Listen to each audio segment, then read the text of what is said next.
Tsunami Studios. We got a lot to talk about in this because we got like pretty much 3 books to talk about. Firepower from Robert Kirkman. Issue 1 dropped, issue 2 dropped, and so did the Prelude. All on the same day because I don't know. It was a lot to read. And before we get into this, I'll say a few words about Robert Kirkman because I have a few words to say about the guy. I'm not a big fan.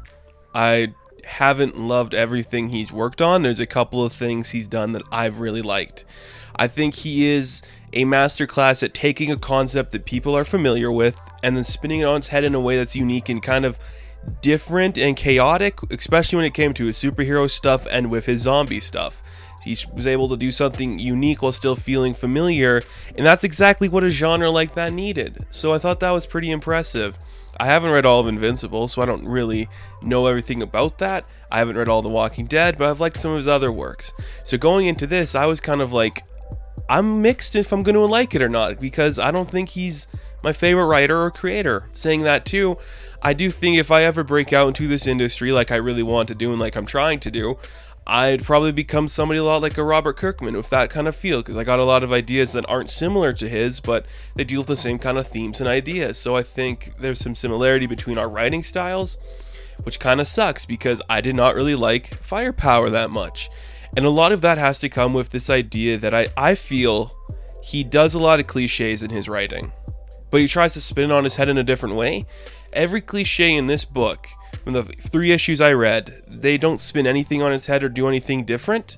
They are just cliches for the sake of being cliches. The best way I could describe this, we'll start with the Prelude, because the Prelude's the first one I read, then it's issue 1 and 2, of course that's how it works.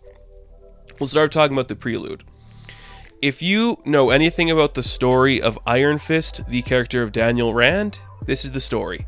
This white guy, and I don't want to say just a white guy, but this white guy's the lead. His name's Owen Johnson. He finds this mysterious land that has magical people in it. He meets this master called Wei Lun, and it starts to become like, I've heard stories about this place. Can you teach me your ways? And they fight, and they realize that this white kid's pretty smart, and he's got a little more skills in it, and he's letting on. Then it kind of becomes, oh, we're learning the scenery, we're learning everybody. Here's our kind of love interest, Lin Zhen, and here's some other people. Here's Ma Kuang, who's going to be really pissed off at Owen going forward. We learn a lot about the history. We just learn about the fighting style, how we could kind of control fire, how we have a dragon. Because we have a dragon, and we can control fire with our fists. The story of Iron Fist. There's a dragon. You rip the heart out of the dragon, you get the power of the Iron Fist. But this, you learn how to Hadouken stuff, whatever. Like, it's so... You've seen it before, and it's not that interesting. There's the guy that's mad because he's not getting the popularity. Like, the one girl falls for the new white guy. It's just so basic, and we continue going down this story, learning things. Oh, our white guy's an orphan. He doesn't know who his real parents are. He's connected to some other people. They see there's a tattoo on him. As he's fighting Ma, and Ma's kind of like beating him up, and you see Ma's not playing fair because, of course, he's supposed to be the villain in this Prelude. And as we go down further, Wei is like, hey, I've seen that tattoo before. I think I know who your parents are. They're part of the Scorched Earth clan. Cool. Fire clan. An Earth clan. Nothing says that like the Last Airbender. I don't care. It's so stupid. And it's like forbidden love. It always happens, but it's not supposed to happen. And then the Scorched clan attacks eventually. And you just see like, oh, they're fighting. And then this is where Owen really becomes the immortal Iron Fist. He's like the first person to actually use the power of flame. And you're just like, I hate this. Reading this Prelude, it really just made me think, I can't believe Robert Kirkman wrote this, because it's just so bland.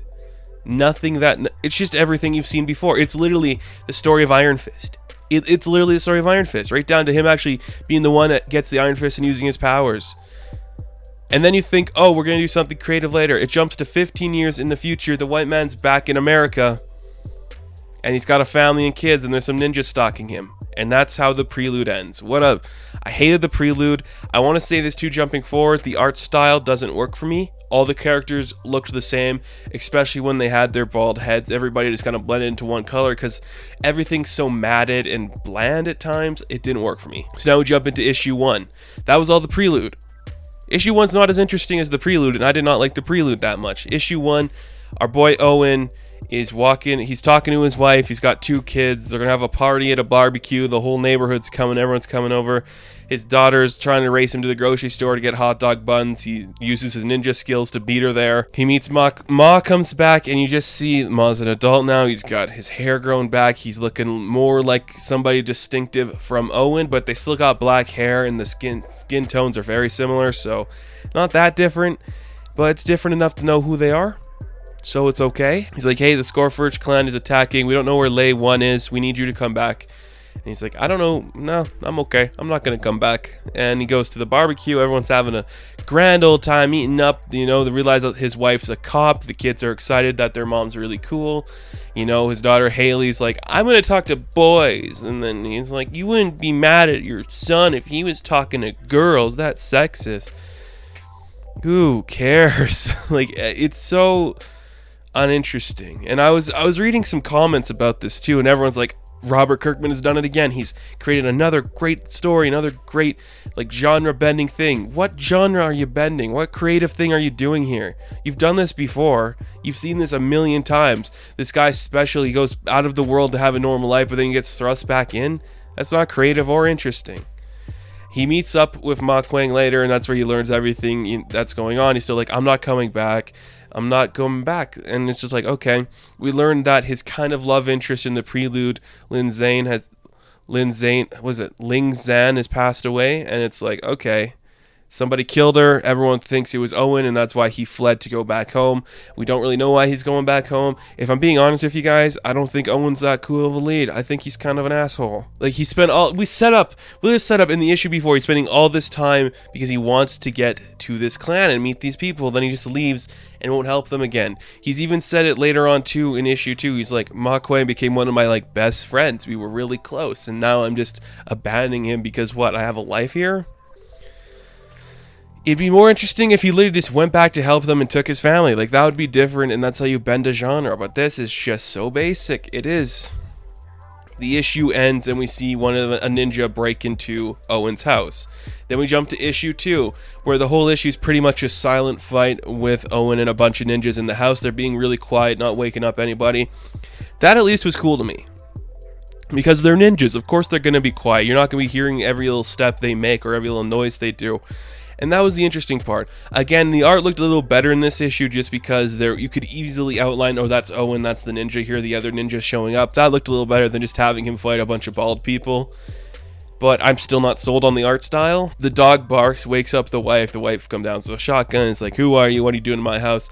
Is it the Scorched Earth clan? Sure isn't. It's Ma Kuang trying to show that Owen needs to get back into the fight. Oh, I don't know. I just don't know if this book... I really wanted to like it just because I feel like this is going to be one of those shows. It could be... I'm rambling. I feel like this could be a show that'd just be another one of those bland bullshit ones on Netflix that they make because they're bankrupt. I just like, it's so uninteresting and it's bad. We see maybe that, Wei Lung is connected to something else here because he shows up at the end. And I want to say this about Wei Lung too. I get what they're going for. He's like the sassy master guy. He's taking everyone's iPhones, listening to the music. He's buying cool sneakers. It's kind of funny, but he's not Uncle Iroh. He's just not there, and it's not interesting enough to see that character going forward. I don't know. I wish this book was better. Owen still decides he's not going to join the fight, so Ma Kuang leaves defeated pretty much, knowing that he's not going to get Owen to come back.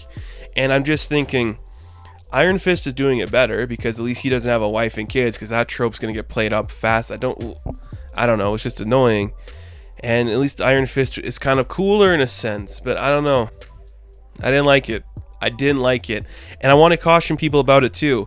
If you like Kirkman, and I'm not going to say anything about it, if you guys like Kirkman and you like a lot of his other stuff, it's very similar to the stuff he does before. So if you like his style, I think a lot of people will enjoy reading this. However, if you've been skeptical on some of his other works, if you think things have been dragged out before and become pretty bland and uninteresting, I think this could be one of those books too. I don't see it having longevity or being one that's going to be talked about or revered in a big way. It's just Street Fighter meets Iron Fist meets The Last Airbender in suburbia. So all the things that are better than it are better than it. I don't know. I don't like it.